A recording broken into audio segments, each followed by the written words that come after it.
नमस्कार. माणसाच्या मेंदूमध्ये सतत विचार येत असतात. त्याच्यामुळे मनुष्य हा सतत ताणतणावांमध्येच जगत असतो.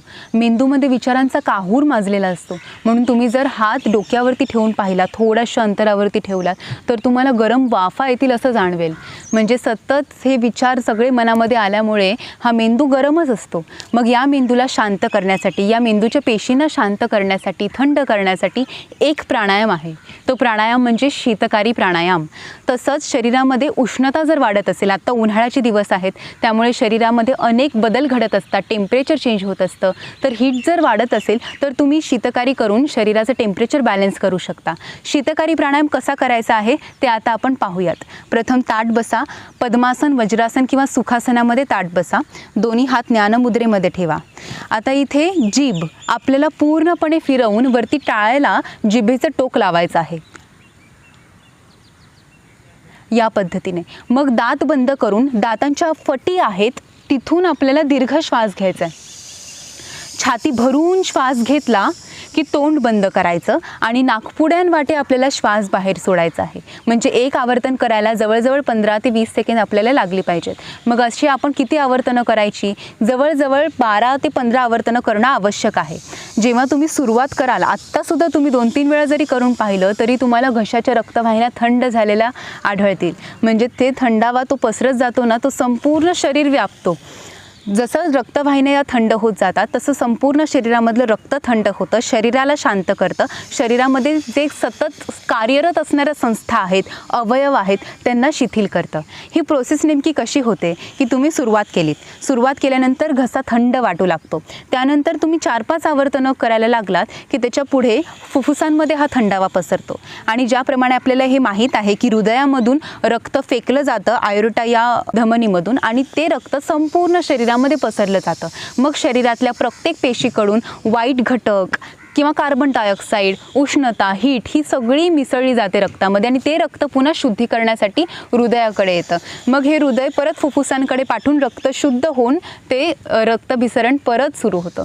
मग हे जे रक्त शुद्ध होतं ते फुफ्फुसांमध्ये, त्यामुळे फुफ्फुसांमध्ये जेव्हा शीतकारीमुळे थंडावा पसरतो तेव्हा हा थंडावा रक्ताला सुद्धा थंड करतो आणि मग हे रक्त जेव्हा शरीरामध्ये पसरतं तेव्हा शरीर थंड होऊन जातं. मेंदूच्या ज्या पेशी आहेत त्या पेशी थंड करण्यासाठी, शांत करण्यासाठी आणि शरीरामध्ये जर हीट वाढत असेल तर त्याच्यासाठी हा प्राणायाम आवश्यक आहे.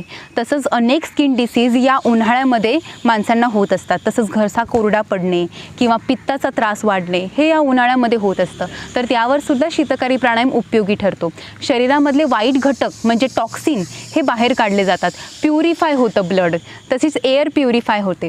कारण जेव्हा आपण नाकपुड्यांवाटे श्वास घेतो तेव्हा नाकपुड्यांमध्ये केस असल्यामुळे आपोआप ही एअर प्युरिफाय होत असते जी आपल्या शरीरामध्ये जाते ती, आणि त्याच्यामध्ये गरमपणा सुद्धा मिसळला जातो. पण जेव्हा तुम्ही शीतकारी प्राणायाम करता तेव्हा तुम्ही तोंडाने श्वास घेता, त्यामुळे तोंडाने श्वास घेतल्यानंतर सगळे धुलीकण आहेत ते आपल्या सलाइवामध्ये म्हणजे थुंकीमध्ये मिसळतात आणि मग आतमध्ये शुद्ध हवा जाते. म्हणून तुम्ही जेव्हा शीतकारी प्राणायाम कराल तेव्हा पोल्युटेड एअरमध्ये करू नका. शुद्ध हवेमध्ये सकाळच्या वातावरणात हा प्राणायाम करा. तसंच डायजेशनचे जर विकार असतील तरीसुद्धा पचन अग्नी म्हणजे जठर अग्नी प्रदीप्त करण्यासाठी उपयोगी ठरतो हा प्राणायाम. पण जर बद्धकोष्ठता असेल तर मात्र या प्राणायामाचा सराव आपण जास्त नाही केला पाहिजे. कारण जसा थंडावा पसरतो, पचन चांगलं होण्यासाठी उष्णतेची गरज असते. पण बद्धकोष्ठता असेल, मलावरोध असेल तर आपल्याला थंडावा देऊन चालणार नाही. त्यामुळे त्याच्यासाठी भस्त्रिका, कपालभाती उपयोगी ठरतात. तर शीतकारी प्राणायामामुळे शरीरामध्ये थंडावा पसरून हृदय, मेंदू यांचं सगळ्यांचं आरोग्य चांगलं राहतं. स्ट्रेस जर असेल, हायपर टेन्शन असेल, हायपर ॲसिडिटीचा त्रास असेल तर याच्यासाठी शीतकारी प्राणायाम उपयोगी ठरतो.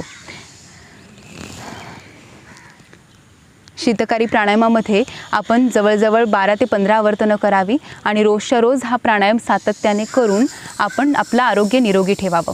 पुन्हा एकदा हा प्राणायाम पाहूया.